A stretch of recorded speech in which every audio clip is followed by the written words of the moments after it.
Time up in Asanoyama's final training session pre-comeback. Now he was asked to deliver, and you'll be pleased to see how close we got. An early start took the channel to Kanye, the small rural town 10 kilometers outside Nagoya, and to Ryushoin Temple, playing host to Takasago Stable.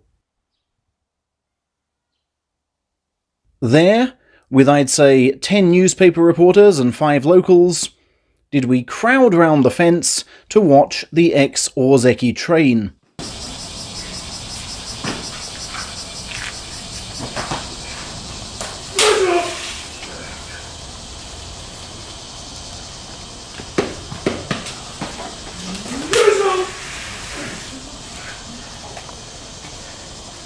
We then raced back to Shiakusho metro station, closest to the arena, to try and film him walking out. But an hour later, it was clear that he wouldn't. Word on the ground was that although he'd lost his salary, he had kept his taxi privilege. For just imagine how many folks would disrupt his focus on the train. Which meant the next time we would see him was in the arena, in the set of bouts after this change of judges. What a shame, one sumo journalist said. How fun it would have been to have the master watching. Far more lunchtime fans than usual turned up, from all age groups, straining for that first matchday glimpse in 418 days. Some even with binoculars. But just before he emerged, we had this warm-up to consume. Koto Tebakari seeking a 15th straight regulation win.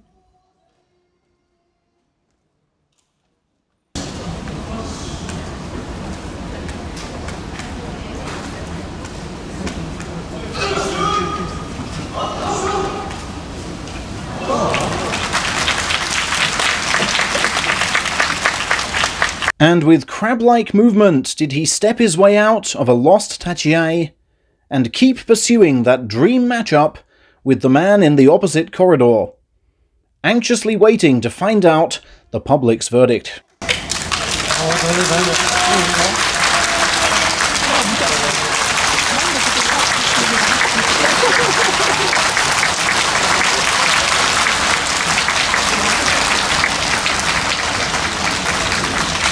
And the verdict moved him greatly.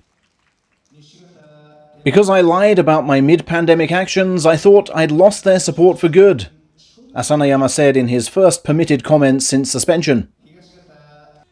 And while those lies can't be forgiven, he added, I do hope I can fight hard to regain people's trust. The long march to rehabilitation began in earnest here against Goshimaru, student of Musashimaru, whose highest rank was in Mid-Division 3. Was it walkover time?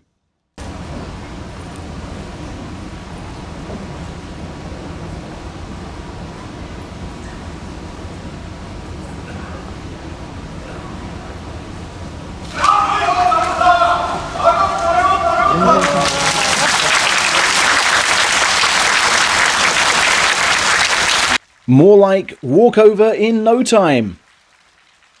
More power than I've ever faced, said Goshimaru of being swept away like a sandcastle by a wave. Exactly what was practiced this morning.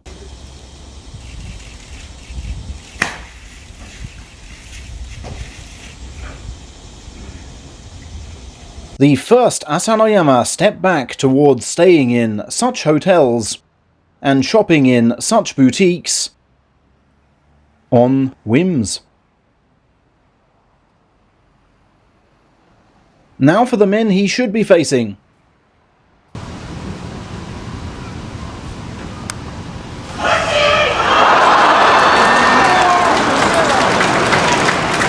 Wakataka Kage's Ozeki bid could be doomed already after this lame defeat, his right foot slipping no end. Has the new silver belt brought Quicksilver form?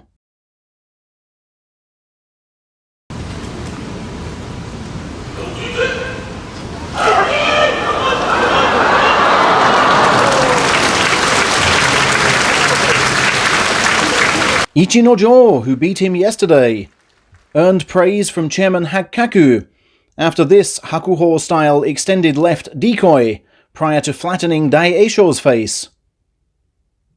That's good front foot stuff, Hakkaku said. Ichinojo could be a key player this time. The decoy was my only route inside, claimed the giant himself. Takanosho chased a 5th straight win over a Shodai feeling about this small.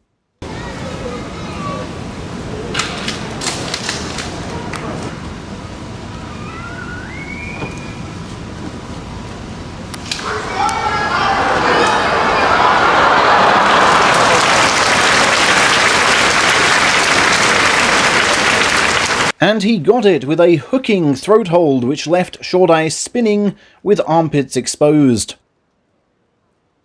The throat hold created the perfect stance for me, said Taka. Shodai's always had a high chin, Chairman Hakkaku complained. But he can still at least try to encroach and smother, rather than just let him extend his arm. Kotonowaka sought something yet more special. A 7th straight win against Ozeki.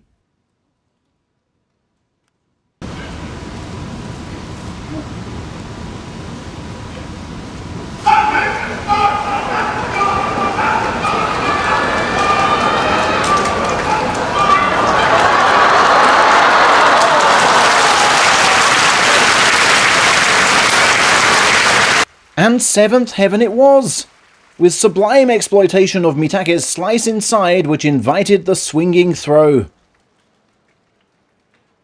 It was good I dug in and refused to attack until firming up my stance, said Kotonowaka. My power is really telling against these men now.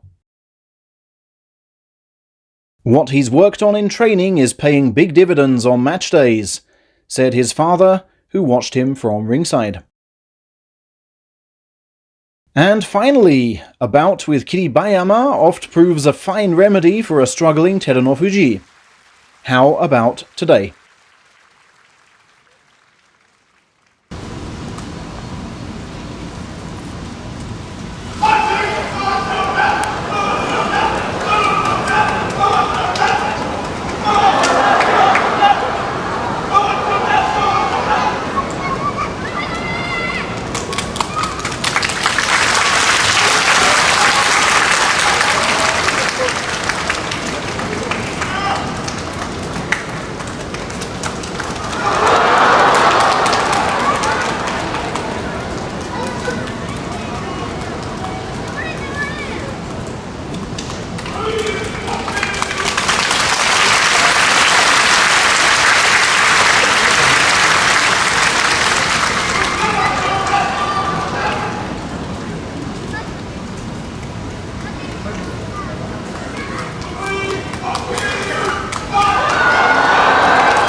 Eight wins over Kiri in 8, thanks to that solid left grip, which, just like last time, transformed into wraparound hold.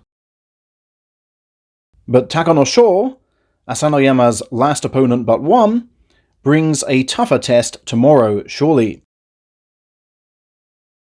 Congratulations again then to the returning warrior.